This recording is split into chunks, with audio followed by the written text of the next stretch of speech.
Venezuela पर बिना कांग्रेस की मंजूरी के सैन्य कार्रवाई को लेकर अमेरिकी राष्ट्रपति डोनाल्ड ट्रंप पर महाभियोग की आशंका जताई जा रही है। ट्रंप ने कहा कि अगर मिड टर्म चुनाव में रिपब्लिकन पार्टी हारती है तो डेमोक्रेट्स उनके खिलाफ महाभियोग ला सकते हैं। हालांकि सेनेट में रिपब्लिकन बहुत में है और इसलिए ट्रंप की पदस्थापना की संभावना बेहद कम है।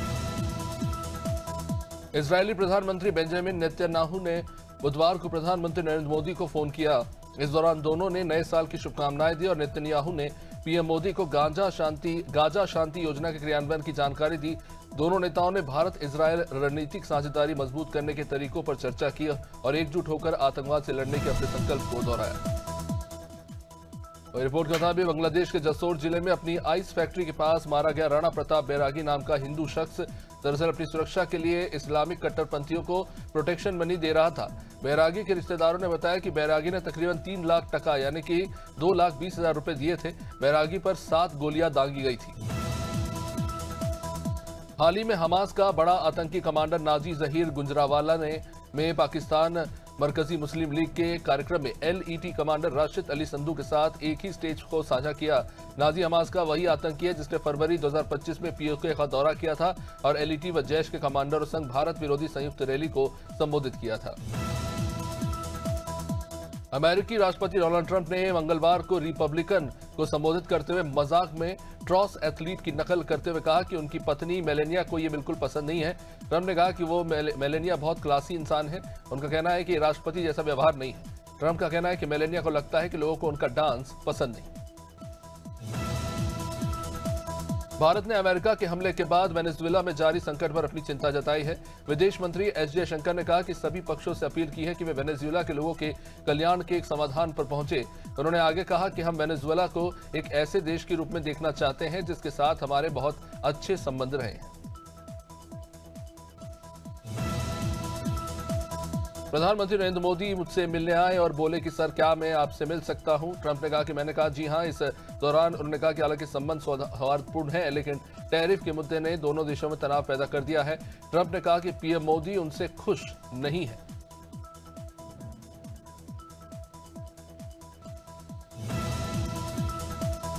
बांग्लादेश में एक और हिंदू शख्स की मौत हो गई। रिपोर्ट्स के मुताबिक बांग्लादेश के महादेवपुर में चोरी के शक में भीड़ द्वारा पीछा किए जाने पर एक 25 साल का लड़का मिथुन सरकार जो अपनी जान बचाने के लिए नहर में कूद गया लेकिन उसके बाद उसकी डूबने से मौत हो गई। बांग्लादेश में बीते कुछ समय में धार्मिक अल्पसंख्यकों पर जबरदस्त तरीके से हिंसा बढ़ी है। अमेरिकी राष्ट्रपति डोनाल्ड ट्रंप ने कहा है कि वेनेजुएला की अंतरिम सरकार अमेरिका को 30 से 50 मिलियन बैरल उच्च गुणवत्ता वाला तेल बेचेगी और ये तेल बाजार मूल्य पर ही अमेरिका को मिलेगा।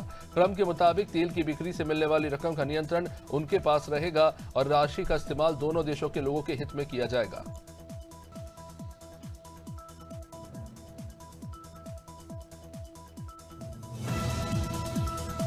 अमेरिका में रह रहे PhD छात्र जोरेन निजामानी का इट इज ओवर शीर्षक वाला आर्टिकल पाकिस्तानी अखबार में छपा और पाकिस्तानी सेना के आदेश से प्रकाशित होने के कुछ ही घंटों बाद इसे हटा दिया गया। अब इसके बाद युवाओं ने इसकी आलोचना भी की है। आर्टिकल में दरअसल लिखा था कि युवा पीढ़ी आपकी बातों में नहीं आने वाली, सेमिनार डिबेट करवा ले, ये काम नहीं कर रहा है।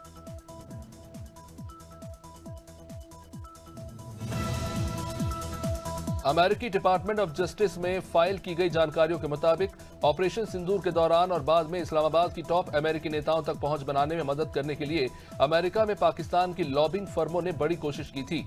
रिपोर्ट्स के मुताबिक जेवलिन एडवाइजर्स नाम की फर्म को पाकिस्तान ने अप्रैल में करीब $50,000 प्रति महीने की फीस पर हायर किया था। अमेरिका की यूरोपियन कमान ने कहा है कि उसने उत्तरी अटलांटिक महासागर में रूस के झंडे वाला ऑयल टैंकर मरीनेरा, इसका पुराना नाम बेला 1 है, उसे जब्त कर लिया। रिपोर्ट्स के मुताबिक इस ऑपरेशन के दौरान रूसी पनडुब्बी और अन्य नेवल एसेट्स मैरिनेरा के आसपास ही थे। अमेरिकी सेना ने कहा कि उसने अपने देश की रक्षा में ये ऑपरेशन चलाया। उत्तर प्रदेश के रामपुर में पाकिस्तानी महिला द्वारा फर्जी दस्तावेज के सहारे 1992 में सरकारी टीचर बनने का ये मामला मूल रूप से भारतीय फरजाना पाकिस्तानी शख्स से निकाह कर वहां चली गई थी और वहीं की नागरिकता लेकर माहिरा बनी। बाद में पति से विवाद होने के बाद वह नाम बदलकर भारत लौट आई और 1985 में रामपुर के एक शख्स से उसने शादी कर ली। मिलेनियर और वेदांता ग्रुप के चेयरमैन अनिल अग्रवाल के 49 साल के बेटे अग्निवेश का निधन, जिस पर प्रधानमंत्री नरेंद्र मोदी ने शोक जताया। प्रधानमंत्री मोदी ने अपने ऑफिशियल सोशल मीडिया हैंडल पर लिखा कि अग्निवेश का असामयिक निधन बहुत दुखद और स्तब्ध करने वाला है। उन्होंने कहा कि ईश्वर से प्रार्थना है कि आपको और आपके परिवार को इस दुख को सहने की शक्ति और साहस मिले। मध्य प्रदेश में सत्यापन के बाद करीब 30 लाख फर्जी लाभार्थियों के राशन कार्ड रद्द करने पड़े।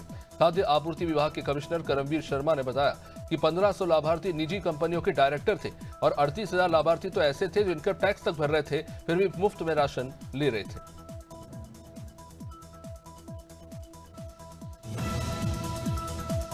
बांग्लादेश की अंतरिम सरकार ने जनवरी से दिसंबर 2026 के बीच भारत से 1,80,000 टन डीजल आयात करने का फैसला किया है। डीजल आपूर्ति को आसान और रास्ता बनाने के लिए दोनों देशों के बीच बनी बांग्लादेश इंडिया फ्रेंडशिप पाइपलाइन का इस्तेमाल किया जाएगा। गौरतलब है कि हालिया दिनों में दोनों देशों के रिश्तों में तनाव देखने को मिला है। वीएचपी की नेता साध्वी प्राची ने 2027 में होने वाले अर्ध कुंभ से पहले हरिद्वार में गंगा घाटों पर गैर हिंदुओं के प्रवेश पर पाबंदी लगाने की मांग की है। उन्होंने कहा कि मक्का मदीना में गैर मुसलमानों के प्रवेश पर प्रतिबंध है, तो ऐसा हरिद्वार में क्यों नहीं हो सकता। साथ ही साथ उन्होंने कुंभ मेला क्षेत्र को अमृत क्षेत्र घोषित करने की मांग की है। National rifle association of India के कोच अंकुश भारद्वाज पर फरीदाबाद के एक होटल में 17 साल की महिला शूटर का यौन शोषण करने के आरोप है। ये कथित घटना शूटर के नेशनल लेवल के कंपटीशन में हिस्सा लेने के बाद हुई। आरोपी ने कथित तौर पर उसे अपने कमरे में बुलाकर करियर बर्बाद करने की धमकी दी थी।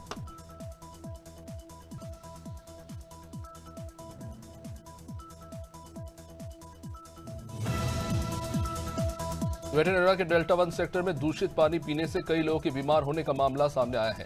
आरडब्ल्यूए उपाध्यक्ष पंकज नागर ने बताया कि पिछले 3 दिनों से सेक्टर में पीने के पानी के साथ सीवर का पानी मिलकर आ रहा है। घटना के बाद जांच के लिए पानी के नमूने भेजे जा चुके हैं।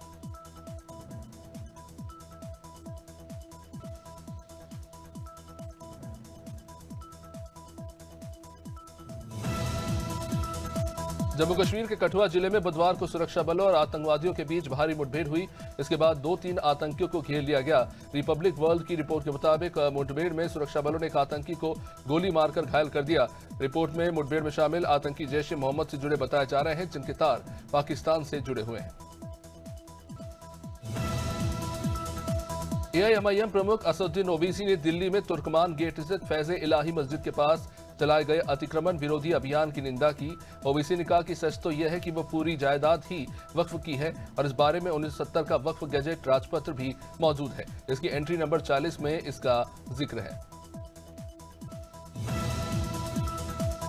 भारत मौसम विज्ञान के मुताबिक 8 जनवरी को छत्तीसगढ़, पूर्वी मध्य प्रदेश, हरिद्वार, हरियाणा, चंडीगढ़, दिल्ली, हिमाचल प्रदेश, झारखंड, ओडिशा, पंजाब और राजस्थान में शीतलहर की स्थितियां रहेंगी।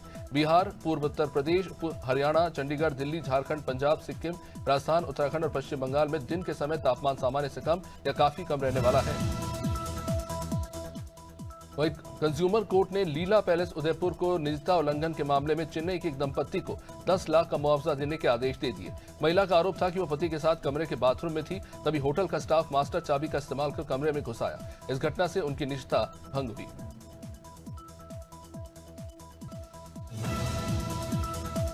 दिल्ली में फैज़े इलाही मस्जिद के पास अतिक्रमण हटाने के दौरान हुई हिंसा के बीच पुलिस ने एक शख्स को गिरफ्तार कर लिया। शख्स ने यह दावा किया कि वह तो दवा लेने के लिए घर से बाहर निकला था और पुलिस ने उसे ही पकड़ लिया। शख्स ने बताया कि वह यूपी का रहने वाला है और दिल्ली में दरअसल काम करता है।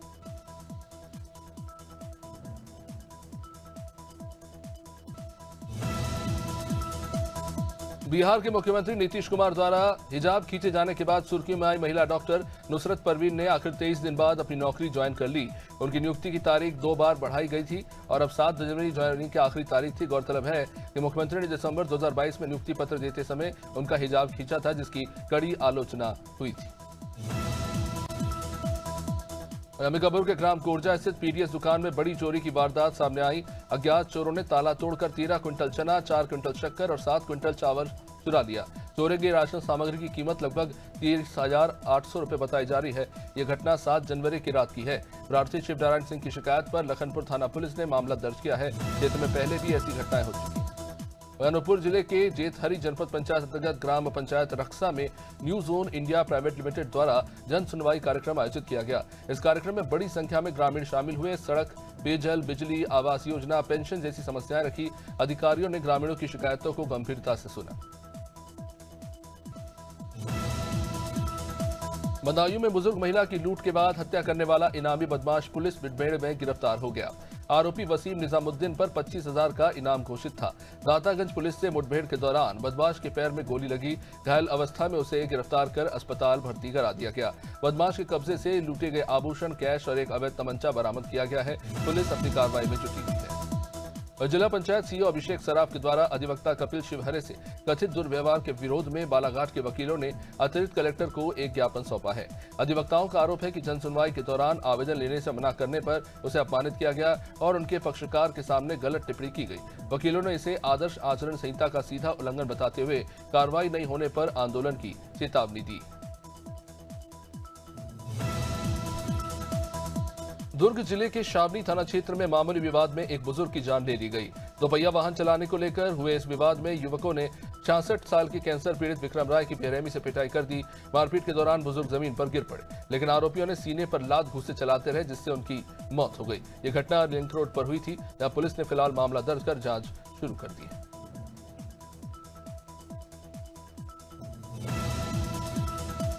डिडवाना जिले की ग्राम पंचायत सुदरासन में भ्रष्टाचार का बड़ा मामला सामने आया। ग्रामीणों ने सरपंच और ग्राम विकास अधिकारी पर सरकारी धन के दुरुपयोग के आरोप लगाए। आरोप है कि शमशान घाट में पौधारोपण और मिट्टी भराव का काम ग्रामीणों ने श्रमदान से तो किया, लेकिन फर्जी मस्टर रोल बनाकर 1,11,715 रुपए का भुगतान उठा लिया। ग्रामीणों ने कलेक्टर को इसको लेकर ज्ञापन सौंपकर निष्पक्ष जांच की मांग की। लाडनू क्षेत्र के ग्राम बादेड़ को नवसृजित पंचायत मुख्यालय बनाने की मांग को लेकर आंदोलन तेज हो चला है। 35 दिनों से धरने पर बैठे ग्रामीणों ने डिडवाना कलेक्ट्रेट का घेराव किया और मतदान बहिष्कार की चेतावनी दी। ग्रामीणों का कहना है कि बादेड़ की आबादी और सुविधाएं अधिक हैं, बावजूद इसके राजनीतिक दबाव में कोयल को मुख्यालय बनाया जा रहा है। यूपी में गैंगस्टर और शराब माफिया पर योगी सरकार का चाबुक चला। जिला प्रशासन ने डुग्गी पिटवाकर गैंगस्टर राकेश सिंह और मनमोहन सिंह की संपत्ति कुर्क करवा दी। डीएम के आदेश पर 3 करोड़ 82 लाख से अधिक की अवैध संपत्ति जब्त कर ली गई। आरोप है कि शराब के अवैध कारोबार से ये संपत्ति पत्नी और रिश्तेदारों के नाम खरीदी गई थी। पुलिस और राजस्व टीम ने संयुक्त कार्रवाई की। फतेहपुर जिले के बरोहा गांव का एक वीडियो सोशल मीडिया पर वायरल हो रहा है। वीडियो में लड़कियों और महिलाओं से छीटाकशी करने वाले युवक की जमकर पिटाई दिखाई दी। गुस्साए महिलाओं और युवतियों ने चप्पल, लात, घूंसे और लाठी से युवक को पीट दिया। बताया जा रहा है कि युवक आए दिन महिलाओं से अभद्रता करता था। वीडियो वायरल होने के बाद पुलिस ने मामले की जांच शुरू कर दी है। विदिशा कलेक्टर अंशुल गुप्ता ने अपने बयान को लेकर सार्वजनिक रूप से माफी मांग ली है। उन्होंने कहा कि आवेश में आकर उनसे गलत शब्द मुंह से निकल गए और यदि किसी की भावना को ठेस पहुंचा है तो वे इसके लिए क्षमा चाहते हैं। ये मामला दरअसल गंज बसोदा के उदयपुर स्थित शासकीय आदिवासी बालक आश्रम निरीक्षण के दौरान हुआ, जहां कलेक्टर ने हॉस्टल अधीक्षक से बड़ी अभद्रता से बात की। बयान के बाद मामला चर्चा में आ गया। हापुड़ में चेकिंग के दौरान पुलिस और बदमाशों के बीच हुई मुठभेड़, जिसमें क्रॉस फायरिंग में एक शातिर बदमाश घायल हो गया, जिसे बाद में अस्पताल लाया गया। जब बदमाश के कब्जे से अवैध तमंचा, जिंदा कारतूस और 2 खोखे बरामद हुए। चोरी की मोटरसाइकिल और नकदी भी बरामद कर ली गई। गिरफ्तार बदमाश जितेंद्र उर्फ टिम्बल गढ़मुक्तेश्वर का रहने वाला है। उस पर मेरठ, बुलंदशहर, गौतम बुद्ध नगर और हापुड़ में वाहन चोरी के करीब 2 दर्जन मामले हैं। रेल यात्रियों की सुरक्षा और सुविधा को लेकर जबलपुर रेलवे स्टेशन पर सघन चेकिंग अभियान चलाया गया। रेलवे मजिस्ट्रेट वेद प्रकाश शरद के नेतृत्व में जीआरपी और आरपीएफ ने संयुक्त कार्रवाई की। अभियान के दौरान पार्किंग व्यवस्था की जांच की गई। कर्मचारियों को यूनिफॉर्म पहनने के निर्देश दिए गए। बिना हेलमेट प्रवेश करने वाले दोपहिया चालकों को भी चेतावनी दी गई। स्टेशन परिसर में घूम रहे संदिग्धों की भी जांच हुई। लक्सर में अंकिता भंडारी हत्याकांड को लेकर सियासी माहौल गर्मा गया। कांग्रेस की पदयात्रा के विरोध में भाजपा कार्यकर्ता सड़कों पर उतर आए। दोनों पक्षों के बीच में जमकर नारेबाजी होने लगी। राज्यसभा सांसद कल्पना सैनी भी मौके पर मौजूद रही। भाजपा कार्यकर्ताओं ने कांग्रेस कार्यालय के सामने प्रदर्शन किया। भाजपा ने आरोप लगाया कि कांग्रेस अंकिता का अपमान कर रही है।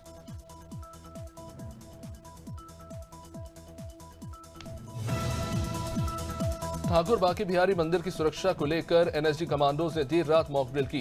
भारी श्रद्धालु की भीड़ और सुरक्षा इनपुट के चलते मंदिर परिसर छावनी में तब्दील रहा। रात करीब 10:30 बजे एनएसजी टीम मंदिर पहुंची। प्रवेश और निकास द्वार का निरीक्षण किया गया। आतंकी हमले जैसी स्थिति में जवाबी कार्रवाई और भीड़ को सुरक्षित निकालने का भी अभ्यास किया गया।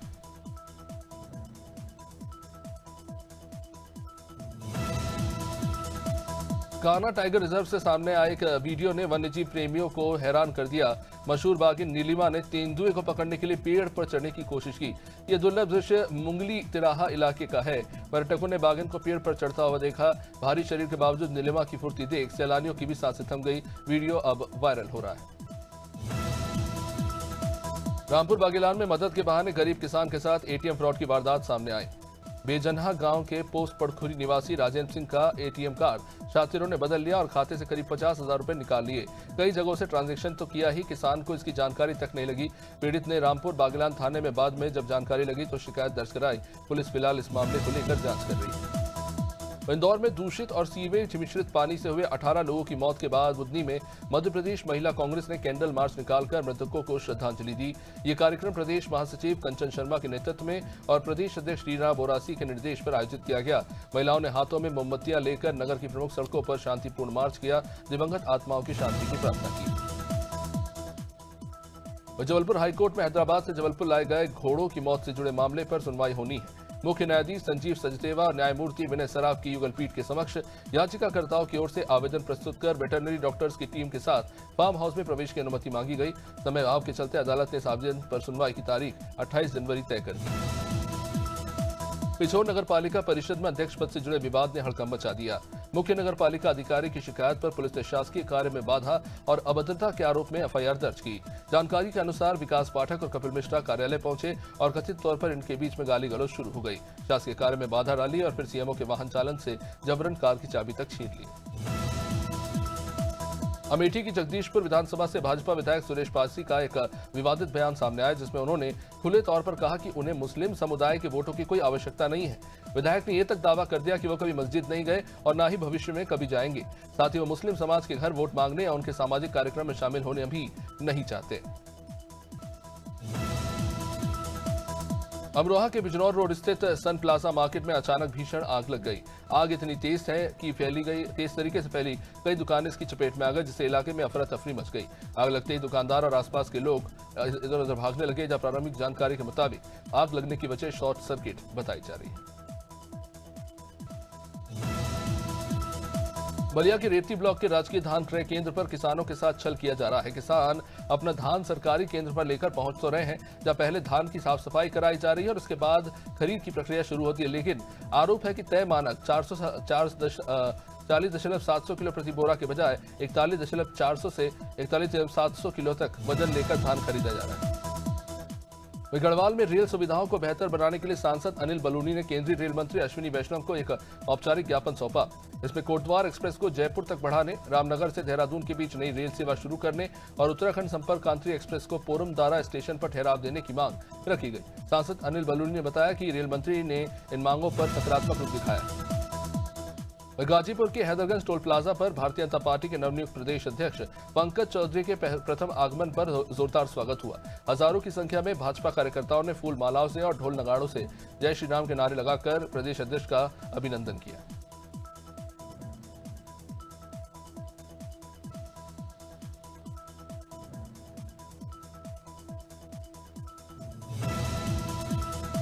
गोंडा के नंदिनी नगर में आयोजित राष्ट्र कथा में राज्य महिला आयोग की उपाध्यक्ष अपर्णा यादव शामिल हुई, जहां उन्होंने राष्ट्र कथा की सराहना करते हुए इसे राष्ट्र और समाज के लिए बेहद महत्वपूर्ण बताया और सदगुरु श्री रितेश्वरी जी महाराज का आशीर्वाद लिया। इस दौरान अपर्णा यादव ने धर्मांतरण के मामले पर सख्त रुख अपनाते हुए कहा कि महिला आयोग के समक्ष आने वाले किसी भी प्रकरण में लापरवाही बर्दाश्त नहीं की जाएगी।